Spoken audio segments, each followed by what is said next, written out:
Do you have a favorite sport? Yes, I do. It's basketball. I played basketball from a young age. I really enjoyed playing it. It's a great team sport that I played with so many of my friends. I just like it because it's so dynamic and a lot of things are happening during the game. As opposed to soccer where you have to wait for ages for someone to score a goal. What sport do you like to watch on TV? Basketball as well. For the same reason that I stated in the previous question. Because it's dynamic. The teams are constantly fighting to get a lead in points, so it's really thrilling to watch that. It's a real competition that you are seeing. It changes every second, and unless the other team has a demanding lead, you don't know who will win till the bitter end. Do you go to the gym? I used to go a lot in the past. I used to go to the gym 5 times a week. But nowadays I rarely go because I am really busy with work. So I don't have the time or the energy to dedicate to it.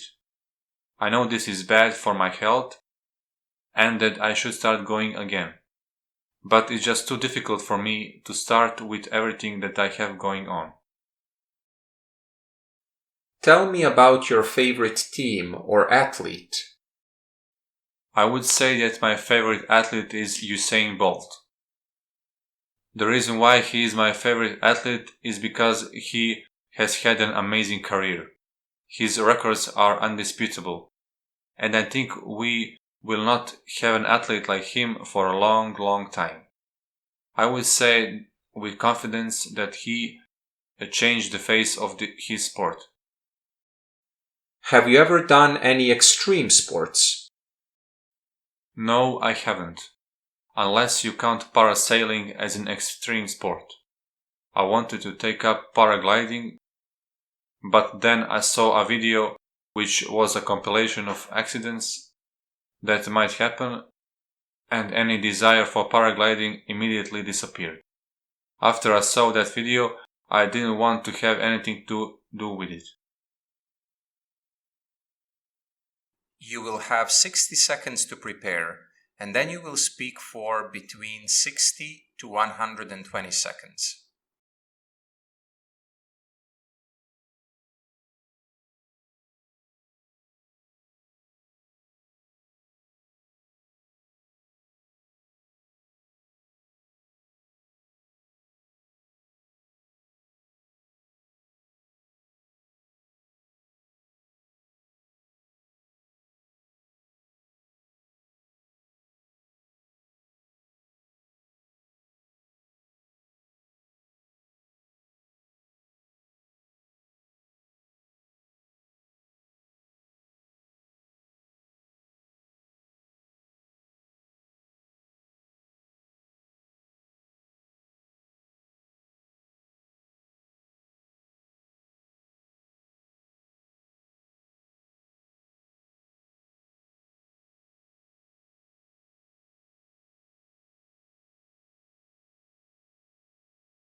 Start speaking now.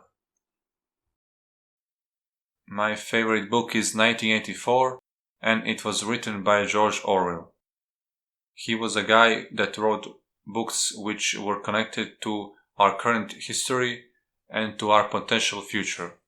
1984 is a book that talks about a potential totalitarian dystopian future.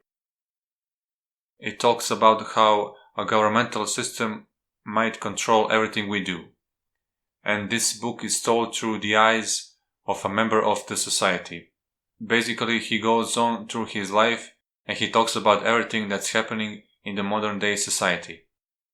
All the ways in which the government manipulates its citizens. I really like this book because it talks about the philosophy of it all.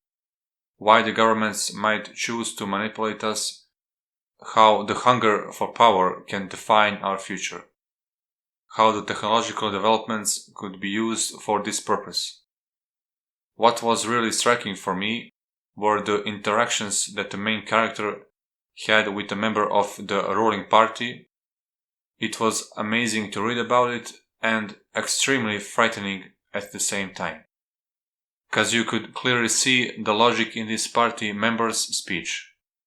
You could clearly see how the future about which he talks about could become real. Also, the ending of the book is amazing.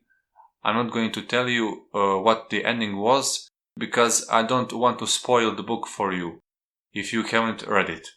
But I just want to say that the ending was really great.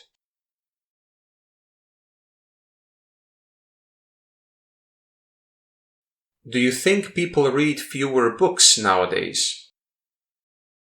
Now we have other forms of entertainment, so reading books is not that interesting. Now that we have the internet and that we can watch movies, people's attention is drawn to that rather than to a good book. Are the movie adaptations of books better than the actual books? I would say no. The reason why I would say that is because in the books we also have the access to the inner monologue of the characters. In the books every detail is talked about. In movies the actors had to depict several pages from the book in 1 minute and sometimes in several seconds. This is hard to do as a lot of details you have in the books gets lost. Do you think that books have an important place in modern day society? I would say that they do. They definitely have an important place. We still read books and schools still have them as required reading, so that we know that the classics will still be read by students.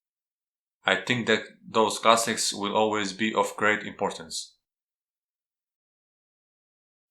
Do you think that some books about fictional stories have had an impact on history? Here I will mention the book that I said was my favorite book. It is seen as one of the most influential books of the 20th century, and it is still cited today. It is a book that warns us about the potential misuse of power. And every time when we see things going in the wrong direction, the book reminds us of how bad things could get. And this forces us to make a change, to not allow the things to get bad. I would definitely say that 1984 influenced history.